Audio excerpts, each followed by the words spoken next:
Good evening. We're going to go ahead and open Littleton Conservation Commission. It's November 4th, 2025 via Zoom.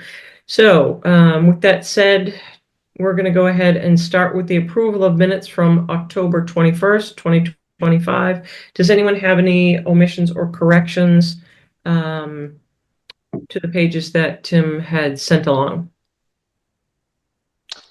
I just have a couple of minor things. Under the dock discussion or the future land use of the Lakeshore Drive parcel, Tim Ahern, he is the third paragraph down. It's just missing the N on his name in that paragraph. And then there was one other thing under, let's see here. 19 Ipswich Drive, it says Scott Hayes, Foresight Engineering, was present. Since the last meeting, Mr. Hayes indicated the two maple trees adjacent to the raised shed will remain. Designated it kind of jumps into that next part. I don't know if we can divide that up and just kind of reformat that sentence. But other than that, that's all I had. Okay, great. I had one addition on the 97 Mill Road conversation. I just asked to add that we had some concerns on the cross section, the construction sequence that they had shown us. We needed some clarification on how it would function, how it would work. I had sent some edits over to Tim this morning. Okay, thank you. Anyone else? If not, do we have a motion to approve the minutes as amended? So moved. Do we have a second? Second. Okay. Andrew, please. Roll call vote. All right, Carl. Carl Melberg, aye. Kyle. Kyle Maxwell, aye. Ed. Ed Foltz, aye. Sarah. Sarah Seward, aye. And myself, aye. It is unanimous.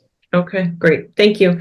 Let's go ahead and move on to administrative discussions. Does anyone have anything that they need to add to this list? Tim, do you have anything? Just the mention, not that we can discuss it, but the mention that we're going to be issuing an enforcement order. Okay. We'll discuss that at the next meeting. Correct. Okay. Does anyone else have anything they'd like to add? Okay, let's go ahead and start with the Long Lake Park hazard trees near Harwood Avenue parking. All right. So a little while ago, Laura and I were approached by the church that sits on the corner of Newtown Road and Harwood. So right next to the Harwood parking area for Long Lake. They mentioned that they want to remove some trees because one came down close to the structure. So on the lot, there's the church and there's another house. And I guess one tree came down that was close to the structure. And they wanted to see if they can get other trees in the area removed as well. It's unclear right now whether or not they're within the buffer zone. And so it's likely that they'll have to come in front of us if that's the case, right? In the event that they're not, they are on conservation land. They are on Long Lake Park property. So the ask here is basically for your guys' approval for these trees to be removed on conservation property if they're deemed a hazard. Now, they did provide arborist note. It was very general, and honestly, I think I'm going to pull up the arborist note and share that with you guys. Two of the trees I can identify. The other, I believe it's 2 or 3. I'm not sure which ones they are, and I still need to get clarification from my contact over there on that. So I'm going to show you the 2 trees. Right, and on the letter it says these trees consist of 1 spruce and 3 pines. However, in the narrative, then it refers to as 1 tree. Yeah. So this is one of the trees. You can see there's can you guys see this? Yes. Yeah. Yep. So there's a yellow flagging around this tree. This is one of them that they're looking to remove. The other one is the one that they noted as a hazard to Newtown Road, not the structure. It's this one right here, and that it's leaning towards Newtown Road. So I'm really not sure why they're looking to remove that one. since it hasn't been designated as a hazard to the house. But that's their request. Why would we take a tree down unless it's gonna fall down? Yeah, and in the arborist note, it only states that it's a hazard, I believe, because of I think it was size, species, and they might have said characteristics. I can pull that up here real quick. Are the trees in question flagged? And that's the thing. There were 7 initially flagged when me and Lauren went out there to take a look at them. Now they're only looking to remove, where did it say? 4, right? One spruce and 3 pines. So we're unclear which of those 7 trees are the 5. So we still need to get clarification on that. This is near that Chinese church? Yes. I believe so, yeah. Okay.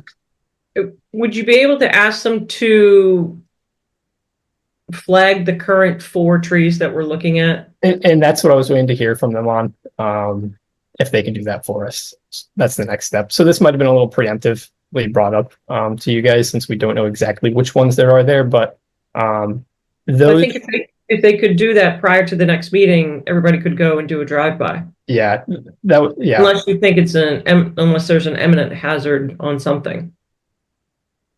I mean, I don't feel terribly comfortable giving an opinion on that, just because I'm not a certified arborist. But I mean, I will say they don't really give a very detailed explanation for why these trees are a hazard. Commissioners' thoughts or guidance for Tim on these trees? I think until we take a good look at them on the ground and identify which trees they're actually looking at, we could probably be a little more cautious in making any determinations, I would say.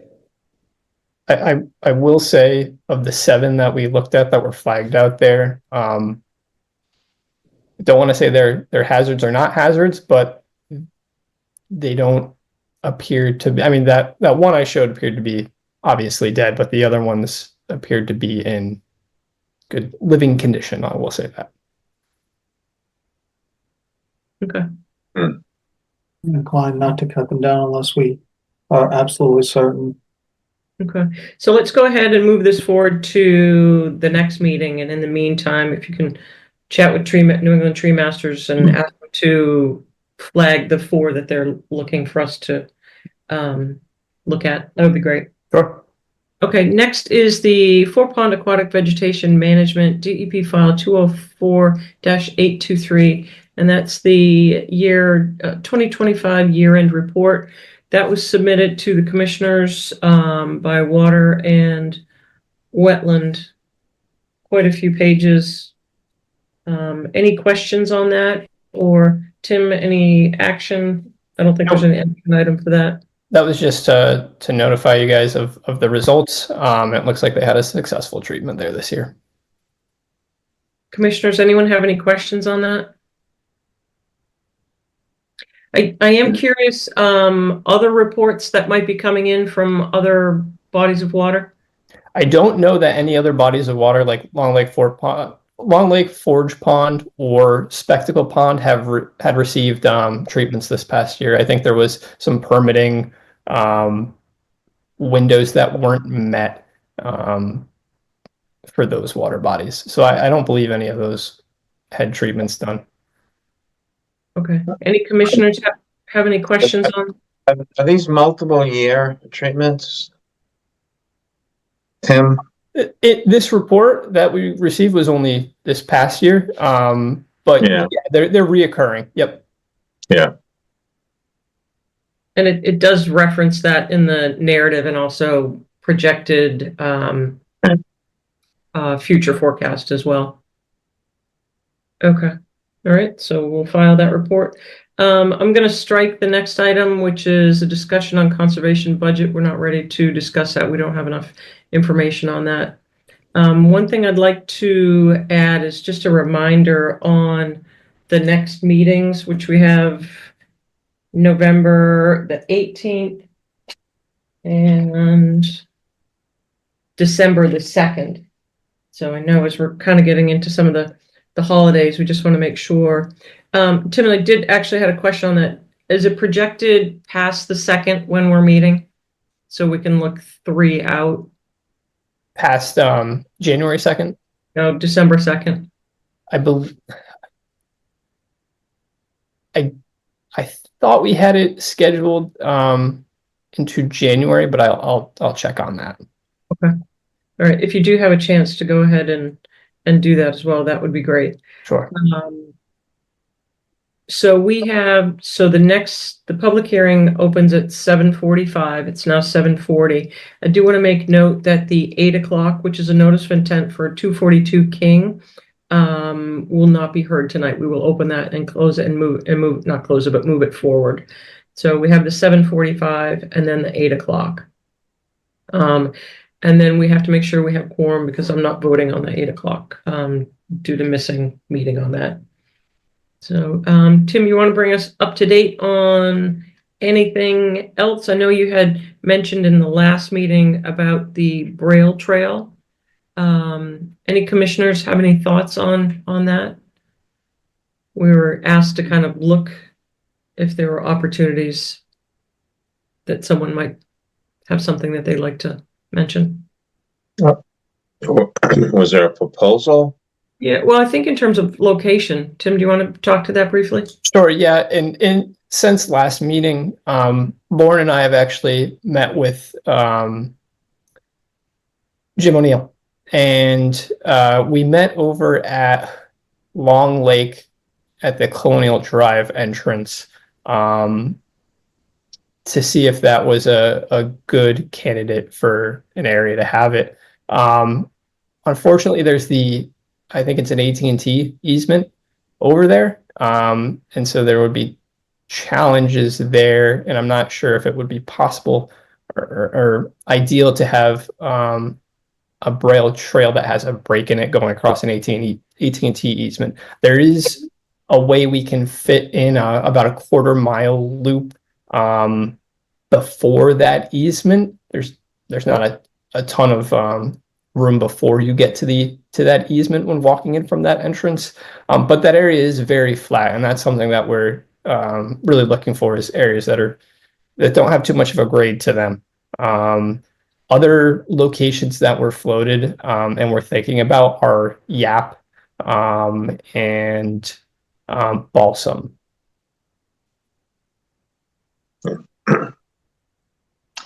The loop at Yap would actually be really nice. The slope going down into it is a little messy from Newtown Road. The grade is just kind of pitched and it's a little treacherous. But the loop itself is flat. Like if you came in from Pickard Lane, I mean, that might be a great contender actually. That's a great suggestion. Anybody else have any other suggestions? Yeah, and it's great that you guys are looking at trails. Has anybody had discussions with people that might be using these? And I don't know the group, if there is a group or anything like that. I feel like that's somebody we need to bring in, and maybe they already have a thought like that where an ideal spot would be.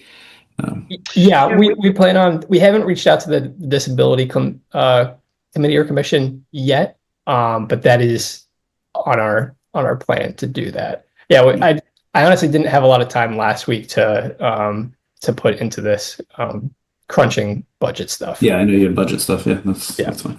Yeah, I think so. I would say sooner rather than later. We can throw out trails all we want, right? We know the properties and we can list ones we think are appropriate, but I don't think we are necessarily the ones that should be making that decision. We can provide input, but right. And then Tim, if there's any commissioners that want to help you and Lauren on that, to take the lead for that as well, it might be nice to. I know you all have been busy with quite a few sites as well, especially with all the rains that we had that got a little hairy for the last couple of weeks with some of those big storms. Yeah.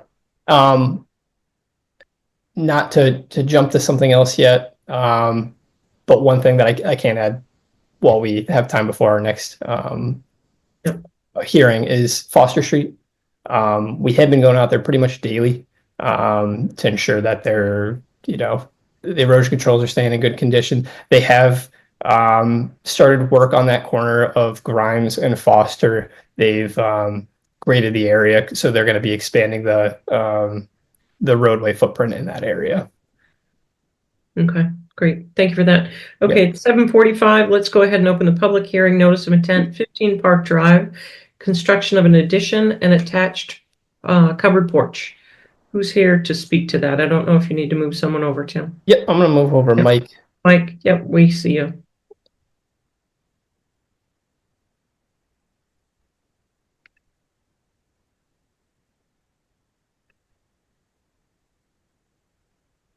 Mike, if you can introduce yourself, that would be great. Yes, good evening. My name is Mike Leduc of 15 Park Drive. I'm joined with Allison Fortune, 15 Park Drive. and we're looking to add an addition onto our existing structure at 15 Park Drive, an addition and a covered porch, attached covered porch. I believe you've been shared the plots by the surveyor. If not, I can share my screen and bring that up if you'd like. Sure, go ahead.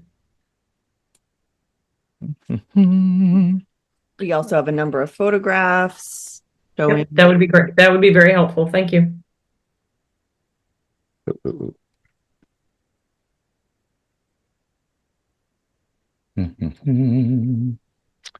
This is the plot that we had of our structure as it's currently existing. In the green in the front of the dwelling is the addition that we're looking to propose, the 12 by 12 with a 4 by 12 covered porch next to it. We have a small stream that's running along the west side of the property line, which we had a variegated wetland report done back in June, flagging it and identifying where it is. So our current structure where we're looking to do the addition is outside the 50-foot no disturb zone. And the structure that we're looking to put is going to be on these helical piers. So we're not doing any digging into the subsurface. And I guess the other thing to point out on the figure here is the erosion control, which we have marked kind of going alongside. We have an existing vegetable garden.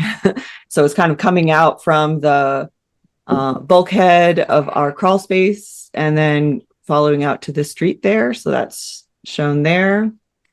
The other things that are noted on the figure are the driveway. It's a little hard to see, but it says Bituminous Drive, Bit Drive, and that is that's an indication of the paved driveway that exists there in that dotted line.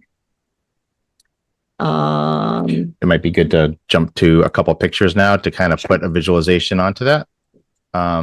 This is just a sketch that the Conservation Commission, sorry, the environmentalist did of the wetlands delineation. That was then incorporated with the actual surveying.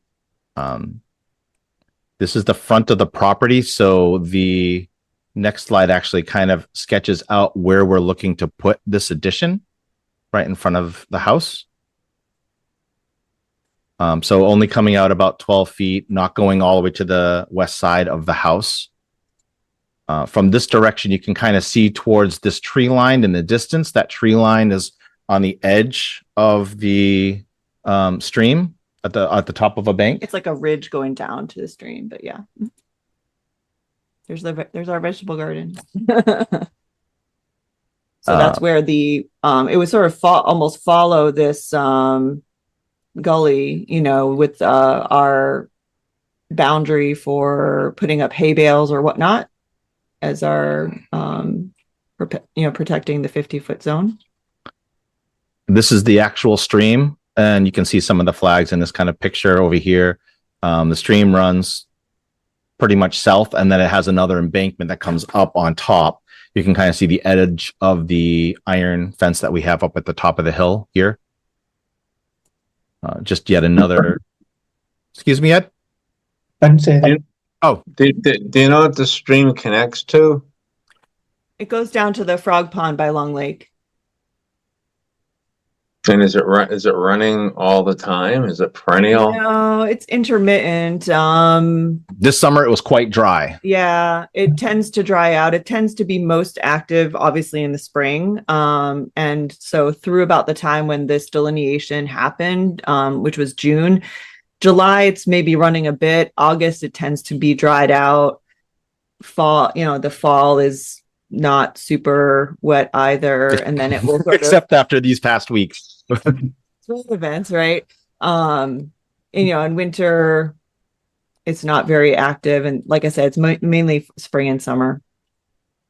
You can kind of see a bit of the embankment here, and then there's another picture I have that will kind of show it a little bit better. This is kind of a far away picture. So the addition, we're looking in the front left of the house. This little tiny maple here, which just has that first blue flag that kind of shows you the distance from a visualization kind of point of view of what we're talking about. And then you can kind of make out the mound here, which I believe is going to be the leaching field that we currently have that is on the plot that we have. Yet another angle. So you can see the flag. You see that flag on that maple here. And then this is from the opposite side looking back towards the house. So the stream is right here. It's kind of hard to make out some of the blue flags, but you can see the embankment that comes up before the leaching field. And then we're talking about doing this addition on the opposite side. You're saying addition. It's an addition or a porch, or? It's a one-room addition that's going to be an office. Both of us work from home, and you can see we're sort of crowded around this little desk right here. So it'll be our office space, and then there'll be like a front porch just sort of tying it together into the where the existing door is. Interesting that it doesn't need some kind of foundation. The suggestion, sorry? Right, that helical pier is a foundation. Yeah, the helical. Yeah, I just said It's an in-place foundation. of an addition being put just on piers. I guess maybe I'm just not knowledgeable in that. Yeah, it's a ground improvement. It's just as competent as a concrete wall. Your typical footing. You know what's the distance from the edge of the stream? I didn't see it to where the construction is. 62.5. 60 what? Wetland. Oh, that's to the bordering. itself The stream is even further out, Yeah. but it's Yeah, 60. the bordering wetland. I'm sorry. Yeah, so 62.5.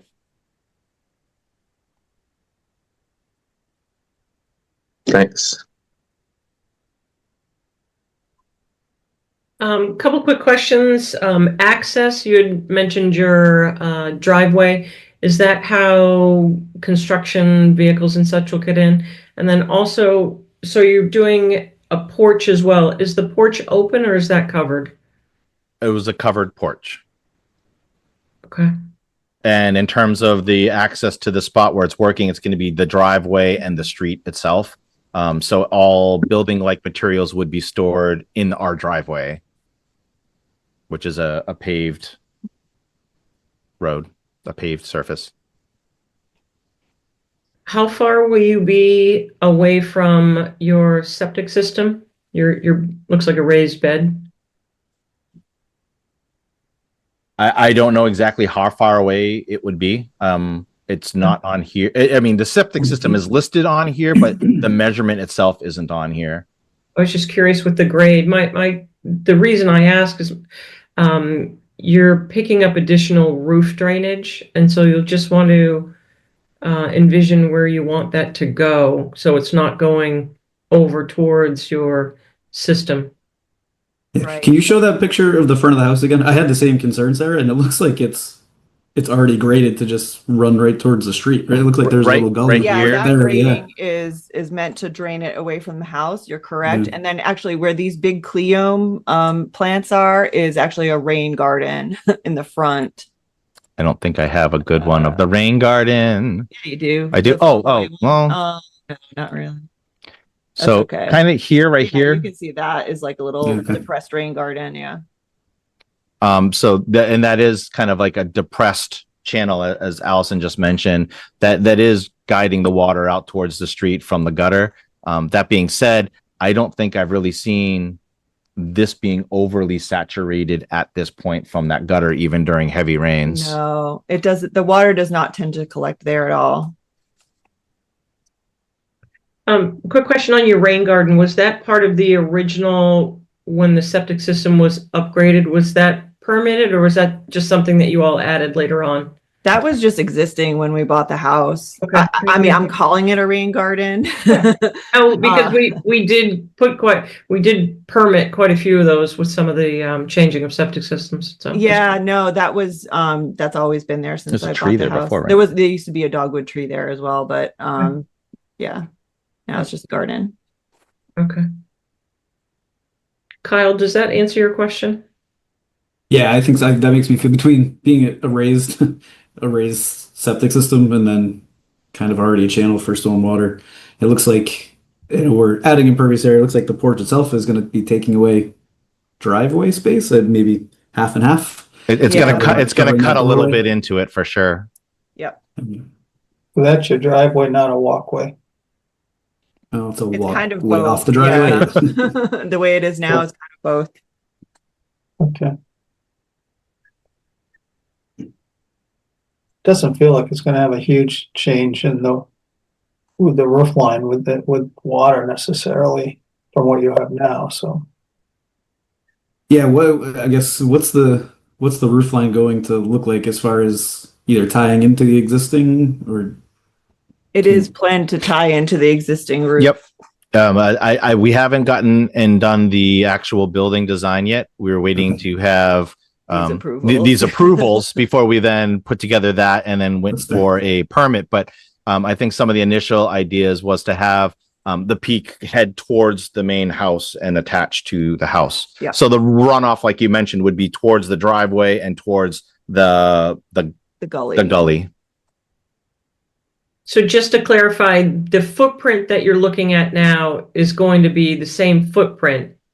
It won't when you go to your design, it's not going to get bigger. And the reason I ask is that would be an amendment. So we want to make sure you can always go smaller once it's approved, but you can't go bigger. Yeah, no, Yes. this is it. Yeah, this is what we're approved for the We building. did we did need a variance getting closer to the street, so that was Yeah, already setbacks. approved. So we're not looking to change this up from this point going forward. This is the footprint we're looking for. Okay. Other commissioners have questions? Tim, have you been out to the site? I have not, no. Okay. And we don't have a DP file number yet, so we can't close. Oh. Right. So what that means, Mike and Allison, is that it will be continued to the next meeting, which would be November 18th. Without you, we're just basically waiting on your DEP number. And do any commissioners have any questions? Anyone want to go out and see the site? What are your thoughts? I'm comfortable. Pretty straightforward. Yeah, yeah. Unless Tim had some concern with the flags, but even the flagging seems like it's probably pretty straightforward with it being the stream, right? Yeah. Yeah, I don't have any issue. Maybe if Tim and Lauren could go out, that'd be helpful. Yeah. And a quick question on that erosion control, does that come all the way out to the street? On the figure, I believe. Oh, yeah. oh. On your On the first figure, it plan- does, on the Yep. first plan? Yeah, it does. Okay, Yes. okay. I don't have any other questions. So with your permission, we'd like to go ahead and continue this to November 18th in hopes that DEP issues you a file number. Great. Awesome. Do you see any concerns, or is there anything further that we could do or answer any questions to the commission prior to that, or plan for during that meeting to make sure it goes smoothly? Thank you for asking that, commissioners. I'm good. I think I would echo everybody else's comments earlier. It seems pretty straightforward. Yeah, I think it's ready to go. Just get that DEP number. Yeah. Yeah. Boom. No, I appreciate the photos and the measurements and everything. You've made it pretty straightforward, pretty easy for us. So. Yeah, and the fact that you already Appreciate it. have your variances is very helpful. Okay, best of luck, and hopefully we will see you in approximately 2 weeks. Thank you. Thank you so much. Okay. Thank you. Good night. Thank you. All right, it is now 8 o'clock. We're going to go ahead, public hearing, notice of intent, 242 King Street, removal of existing driveway, pool and walk construction of parking lot and walkway. It is my knowledge that we're opening this and asking to continue it to November 18th. Is that correct, Tim? That's correct. Okay.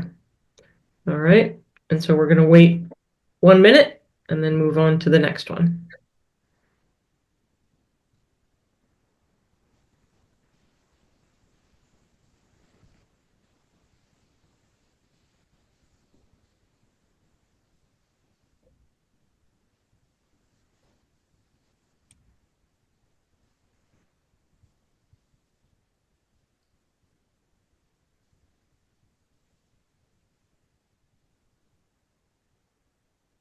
Okay, it's 8:01. I'd like to open the continued public hearing, notice of intent 97 and 99 Mill Road, DEP file 204-1022, construction of an electrical equipment area.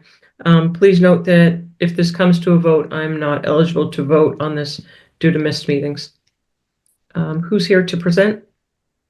Hi, Sarah. I can start us off here. So my name is Dave Ketchen, Assistant General Manager of the Littleton Electric Light and Water Departments. Here with me, I've got Steve Byrne from the Citizens Battery Group and Dan Severs from Moore and Cameron. So I'll pass it over to them to continue our discussion from the previous meeting. Thanks, Dave. So I think the request that the commission had for us was to come back with a construction process. So we sent a revised drawing, one that we hope is a little bit more clear, along with the construction process. I don't know if you have had a chance to review this. If you want us to walk through some of it, it's similar to what was presented before. We have eliminated some of the confusion and tried to make it more clear in this presentation. Commissioners, what would you like? Yeah, I have a couple quick questions. If that's all right, Sarah. Definitely, go right ahead. Cool. Thanks, Steve. I appreciate the updated plan. And this is much more what I was envisioning, I guess, when we talked about a bathtub and what it looks like. So thank you. The question I have was, I looked at it real briefly this afternoon, the containment calculation, and I don't think it's going to be a major concern, but it looks like, I don't know if you changed the area. Somehow looks like you more than doubled the amount of storage by gallons compared to the plan. So you have 28,000 gallons here. The plan 2 weeks ago, it was only 12,500. Absolutely, Kyle. So let me speak to that. So previously we had talked to a construction contractor about how he would go about installing this liner. And that's partially where this confusion came from initially. We had shown the liners to be going up 90 at the concrete pads previously. As you can see now, the whole enclosure is now that one tub like we were envisioning. We hashed it out with the contractor how it would basically the entire thing would be started basically with that liner being the first kind of piece of the puzzle. And when I initially had done the calculations, that was removing all of the areas below the pads, which ends up taking a lot of area out of the equation. So now that we're including all of that area, you get a lot more space for liquids to go, because basically it was almost half, I believe, of the area of the enclosure about that had concrete pads, which gives us roughly half or double rather the amount of storage that is estimated to be within this enclosure now. So that's why it's a lot. That's why it's a lot more. It was much it was a lot smaller because we were doing worst case scenario with that liner going up 90 at the concrete Yeah, pads. right. So now that's out of the equation. As you can see in this cross section, it makes a lot more sense from a constructability standpoint. So I think that should clear up the difference. Yep, that makes perfect sense. Thank you for having the 3 different bathtubs versus one bath. Yeah, okay. Thank you. I appreciate that. Absolutely.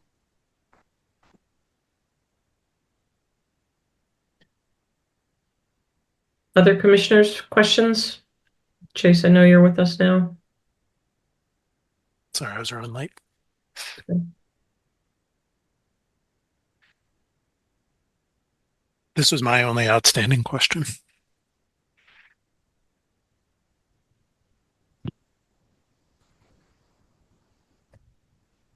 Anyone else have any other questions?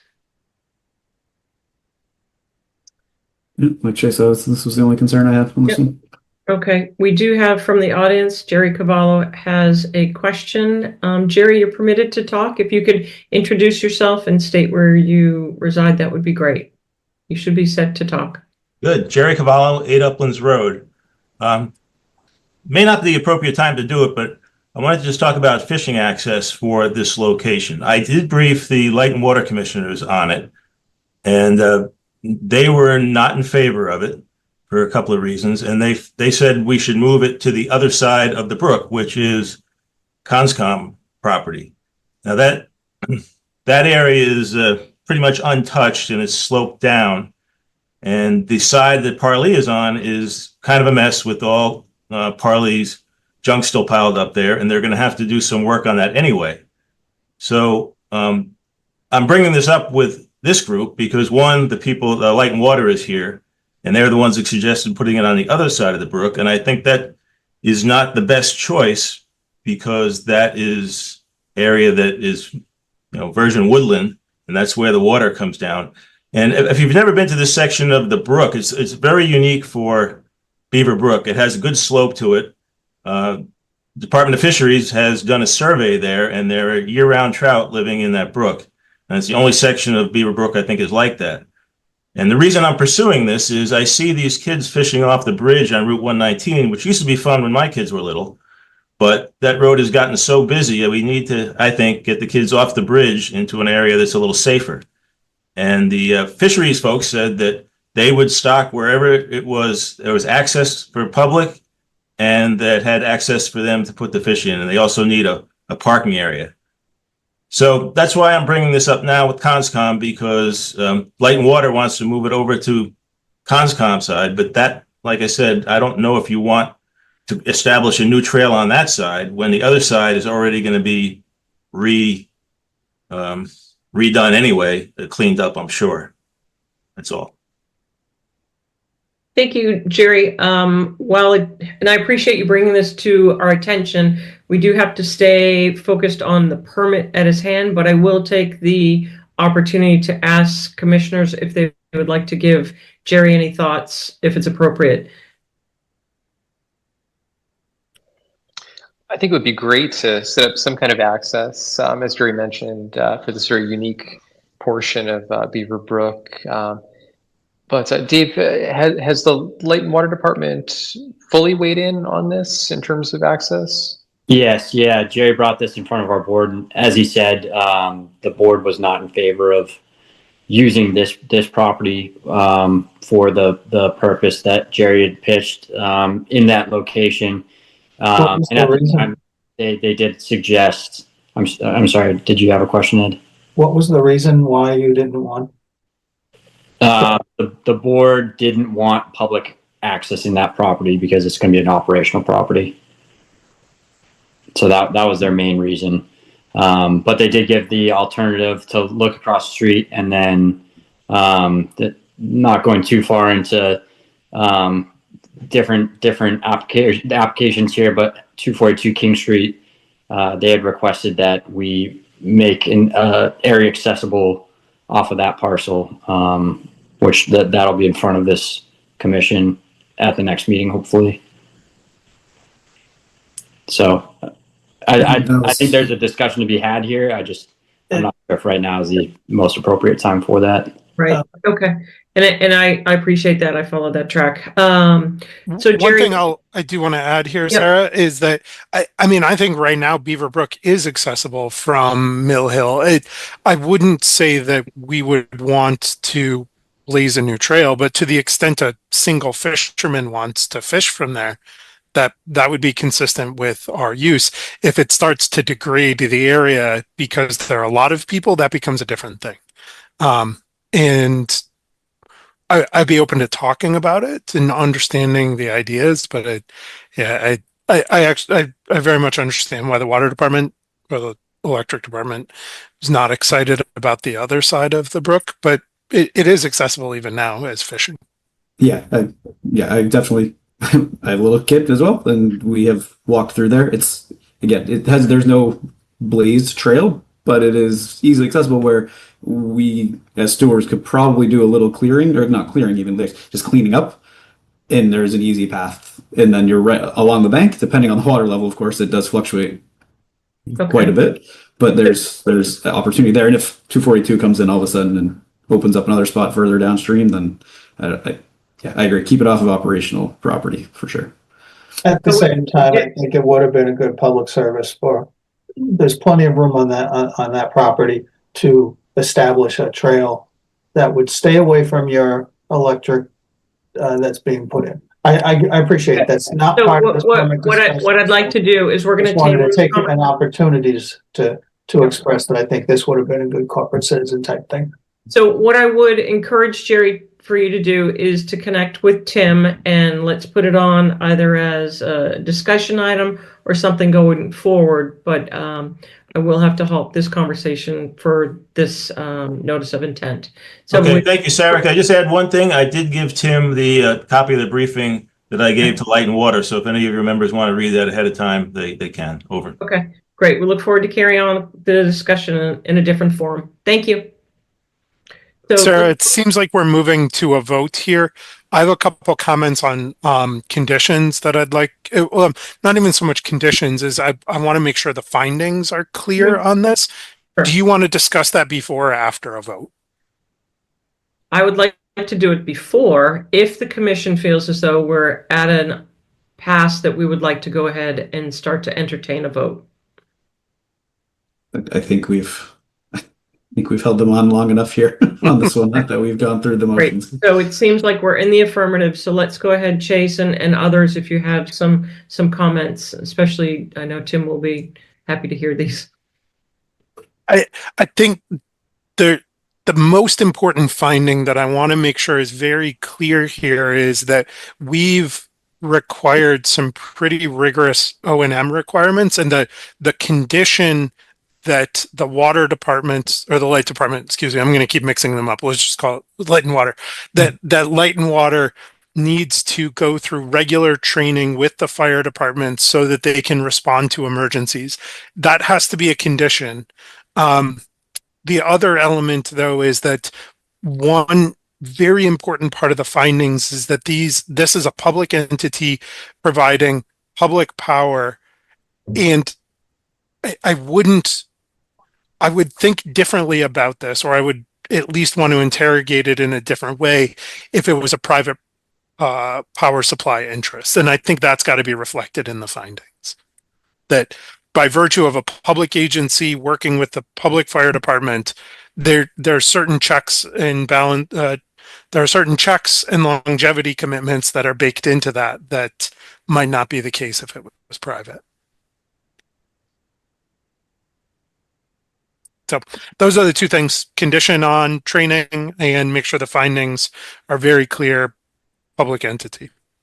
Okay. One thing I will add to that, Chase, is another condition that I had from a previous meeting that was discussed was notification to the commission in the event of an emergency. Yep, absolutely. Are we feeling we're going to need a environmental monitor during this construction? I'm not sure if we need an environmental monitor, but I would like to see the water department, who we know has the resources to do environmental inspections on their own, to give us regular written updates. What do you envision as regular? While we're discussing this so we can Sure. put it in? I mean, I would expect like a once a week kind of status email. Here's what we're doing. Here were the controls. Here are the Sure. issues we've encountered Okay, during construction. during construction. What do you see as regular for the training? That's very loose, open to interpretation. I think we talked about once a year. Yeah, we said Okay. yearly last meeting. Annually. Yeah, that's where I was going with it. It needs to say that. Yeah, it will. Yeah. Okay. Other questions or other comments? So if that is not the case, if we have someone that would like to make a motion for this, Move to close the public hearing and issue an order of conditions for 97 and 99 Mill Road, Mass DEP file number 204-1022. do we have a second? Second. Thank you, Andrew. Roll call vote. All right. Chase. Chase Gerbig, aye. Kyle. Kyle Maxfield, aye. Ed. Ed Foltz, aye. Carl. Carl Melberg, aye. Sarah. I'm abstaining, Sarah Seward. And myself, I. So that is 1, 2, 3, 4, 5 in favor and 1 abstention. Okay, great. Thank you. Best of luck. Thank you. Very much. Appreciate the work. Thank you. Okay. It's now 8:16. That concludes our meeting for November 4th. Do we have a motion to adjourn? So moved. Do we have a second? Second. Andrew, Right. one last roll call for the evening? Final roll call of the night. Kyle. Kyle Maxfield, aye. Ed. Ed Foltz, aye. Carl. Carl Melberg, aye. Chase Gerbig, aye. Sarah. Sarah Seward, aye. And myself, I. We're adjourned.